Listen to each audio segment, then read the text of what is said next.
Hello there. I was just wondering if I could talk to someone about chillies. Now, have you ever eaten a chilli and it caused you any harm? Oh, of course, yeah. It just burnt my tongue. It actually burnt your tongue? It actually burnt my tongue, yeah. If I eat a whole pack of chillies that are really hot, it's going to really burn, but is that going to hurt? I wouldn't necessarily be able to advise. I don't know on that, actually. So It doesn't burn you like a match or a flame would. it can actually injure you. It can injure you. It can injure you. What's the worst that'll happen to me then? Probably end up in hospital. Oh, really? I don't know, it's up to yourself how hot your body could take it in your mouth. I think you would be on fire. So if you touch a chilli and then touch your eyes, it'll sting? It's going to sting them. I would say it's happened to myself in the past. I think it's happened to me. So we're all agreed that chilies can cause us pain. But could eating a really hot chili ever do us physical harm? To find out, Kate heads to Mozambique. This East African country is home to the peri chilli, one of the most popular peppers on the planet. And a dish loved up and down the country is peri chicken. The local peri sauce is famously fiery stuff. Okay, let's have a little try. Was that a big finger? Oh, Picante. it's in my throat, goodness me. But that is delicious. It might be delicious, but what is it in chilies which creates that burning sensation? And can it cause us harm? To understand how chilies grow, Kate heads north of the capital, Maputo. She's on her way to one of the country's biggest chili producers. You must be Michael. Must be Kate. Welcome to Elephant Pepper, Mozambique. Yep, through this way. Okay, this is our chili warehouse. Look at these. Ginormous bags of chilies. These are dried chilies, so this is at the end of the process. And these are getting ready for export, actually to the UK market. Brilliant. Well, let's see how you get them growing in the first place. Okay, come this way. The stems are left on the chilies after harvest because they stop the peppers going mouldy during drying. This stalk has to come off each of these pods, so we have to individually take off this cowlicks. Once dried, all of these chilies are destemmed by hand because, in Michael's opinion, there's no machine that can do this job as well. Have you ever hurt yourself with a chili? See? What? I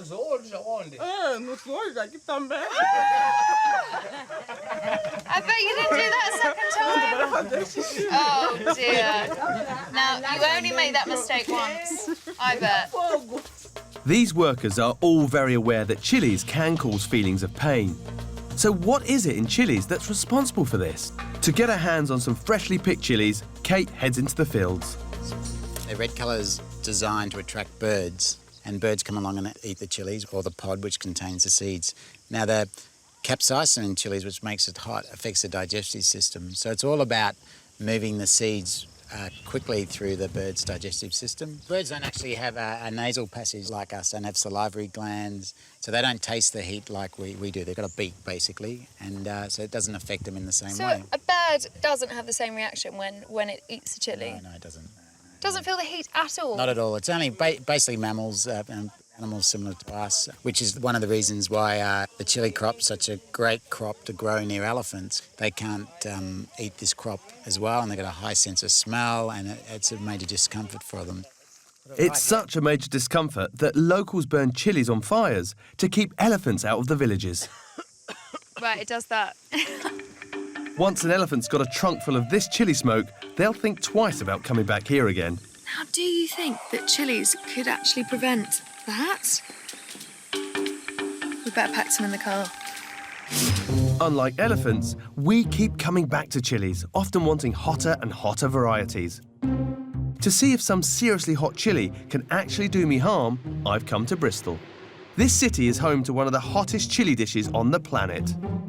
You must be Martin. Hey, hi, Jimmy. How you doing? You all right? Very well, yeah. Hello, James. Hi, welcome. How you doing? Oh, well, I won't shake your hands because look, you've got gloves on. So what are you chopping up there? I'm chopping up a Scotch bonnet, which is OK as a chilli. It's about 350,000 Scoville units. So... Now, Scoville's the scale of heat. Yeah. So a jalapeno which a lot of people know is about 5,000 Scoville units. Right. And this is about 350,000. You can smell it. Yeah, don't breathe too deeply because you'll start choking and coughing. A lot of people think that the heat in chilli is in the seeds, but it's not. It's in the ribs of the chili pepper that are around the seed and the sort of white bits of flesh. So if I cut this one in half, you're saying the really hot bits then are these bits here? Yeah. Not just the seeds? Not just the seed. It's the coating on the outside of the seeds and the white pith that goes around with it. The atomic burger doesn't just rely on the chili's membranes, though. These guys add something special to really crank up the heat.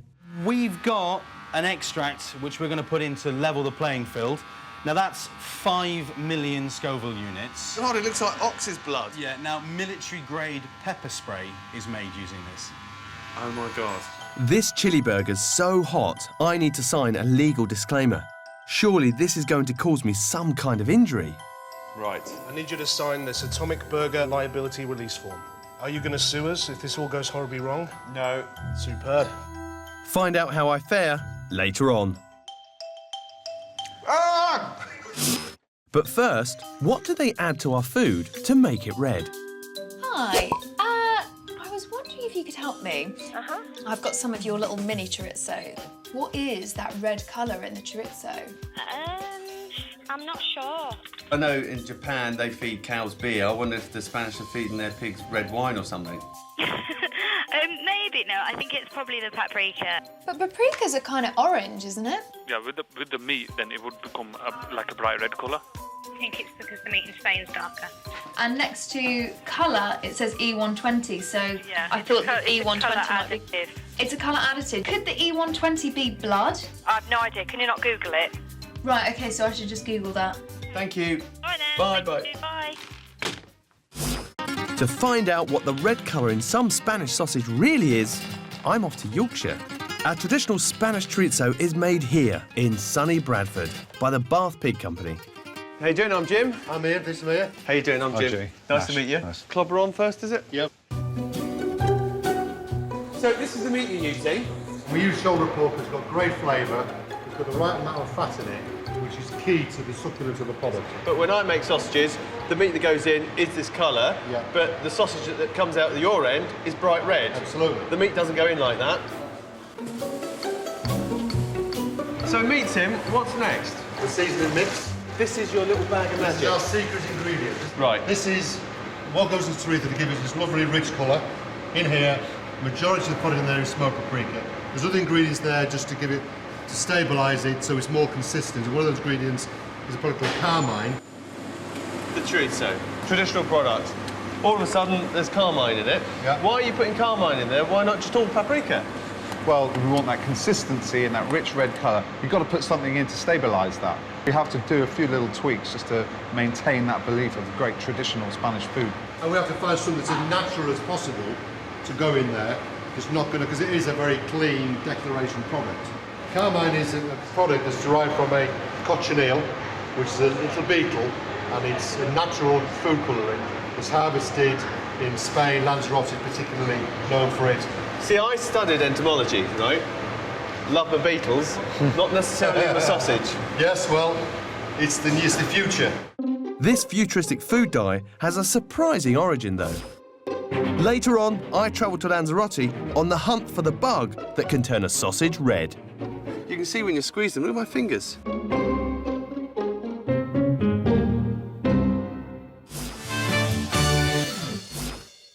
And now, Matt's trying to get to the bottom of some bewildering labelling on pork products. A lot of pork says outdoor-bred or outdoor-reared on the label, but what do these terms really mean? Now, I'm presuming outdoor-reared means pigs live outdoors, is that right?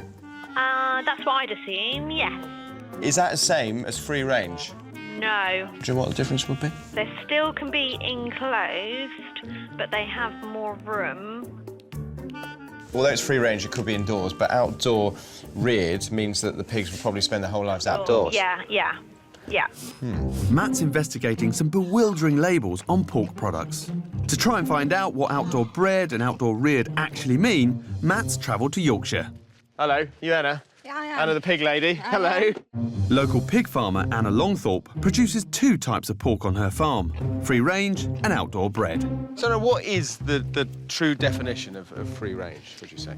Free range, so the pig's born and bred outside, and then once it's weaned, it then carries on outside throughout its whole life. OK, and what percentage of all pigs reared in Britain are free range? There's only about 1% that are fully free range throughout the whole life. Really? Yeah.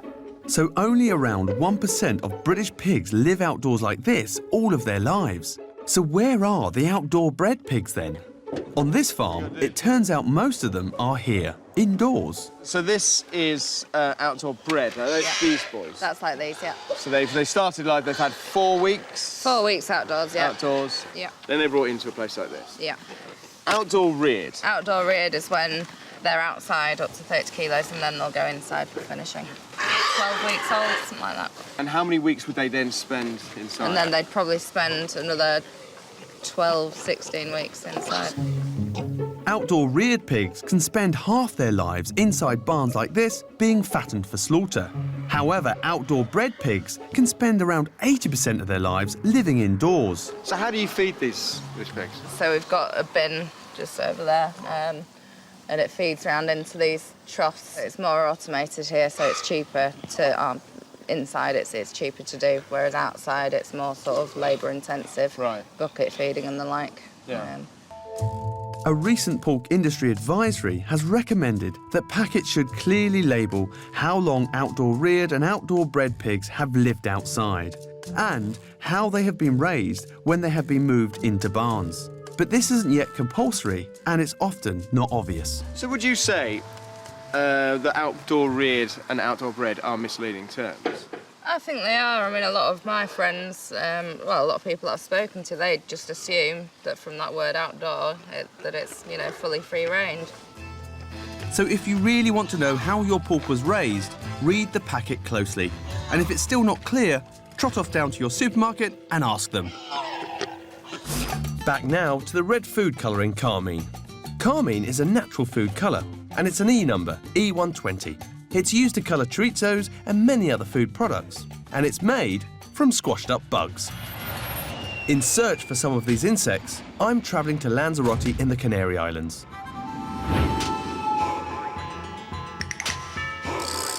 Parts of this dry, arid island are covered in cactus plantations.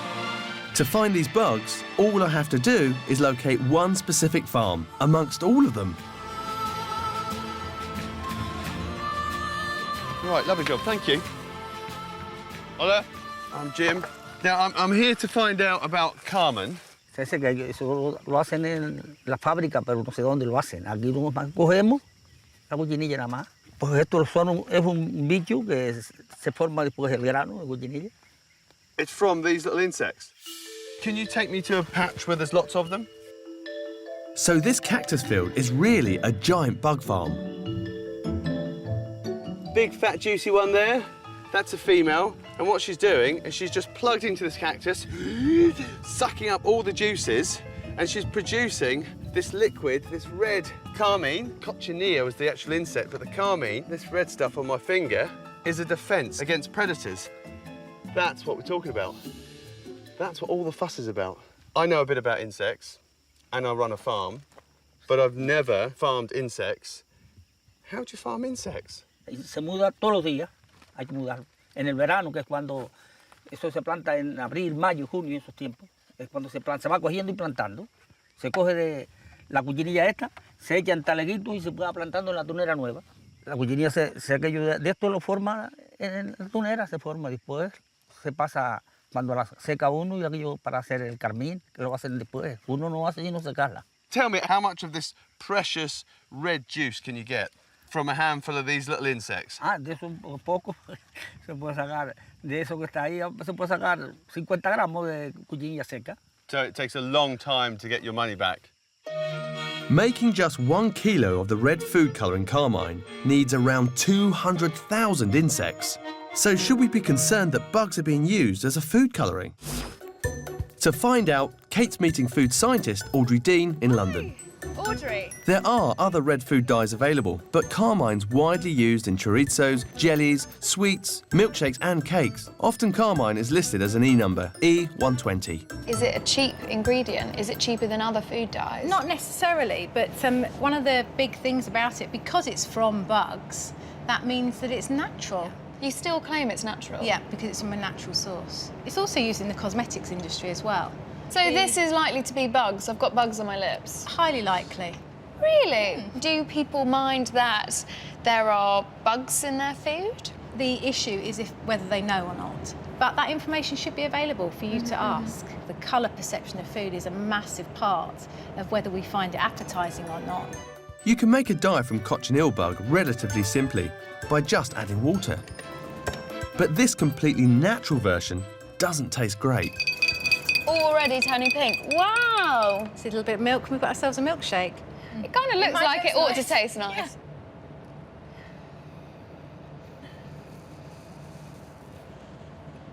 Yeah. Like a napkin. You've got a red tongue now. Oh! If you bite into the bug, that is bitter. That's really bitter. So that is the acid that's creating the red colour. But it still looks nice.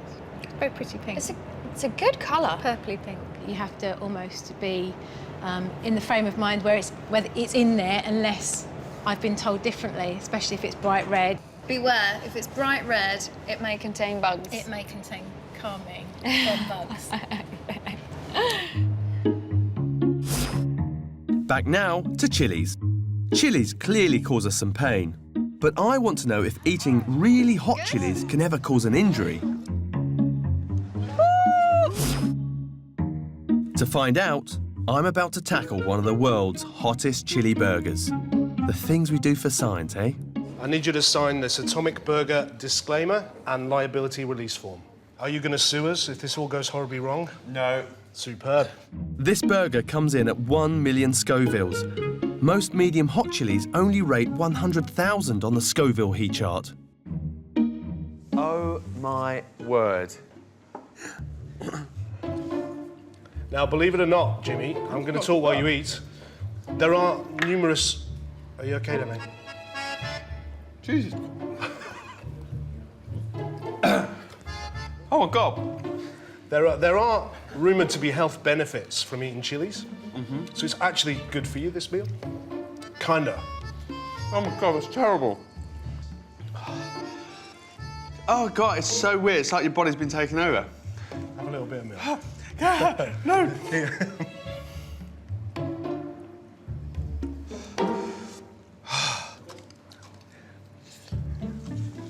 Keep it up. It's OK, keep going. You're absolutely fine. Just work through it. Yeah, it's... how long have I done? About an hour? You're on about 4 minutes. Oh, my tongue! I'm shaking.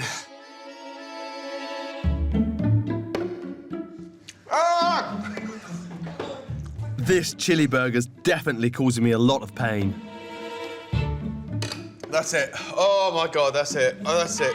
I don't care what anyone says. That hurts. That hurts. Surely eating something that hot must have done me some physical harm as well. I think the only person who can help me right now is a qualified doctor. Ah, Hello. Dr. Holmes. Hey, nice to meet you. Nice to see you. So if you'd just like to put a lab coat on. So the thing is, I'd started eating these chilies and start off with, oh, it's fine, but, oh my Lord, the burn was incredible. The pain messages that are involved in transmitting extreme of temperature, which is called TRPV1, are the same as those that transmit the pain messages that are caused by capsaicin, which is the ingredient in very, very hot chilies that causes the pain. The same things that fire off if I've put something hot on my hand, like a piece of hot coal, are the same things that are firing off when I've eaten some chilli. Exactly the same. So Dr. Holmes is saying that chilies feel as if they're burning you, but they're not. And she has an experiment which might just prove this. Now, just imagine this hunk of steak is my tongue. So if I just put my metal spatula under the heat for a few seconds, that causes damage to the tissue. My skin would blister if it got too hot. Here you've got a concentrated solution of hydrochloric acid. So again, this is quite an extreme example, but if we just give this a few seconds, you'll see the meat start to turn colour. You can see the chemical burn. Exactly, exactly. A burn caused by acid. Okay, so here I've got a bottle of purified capsaicin.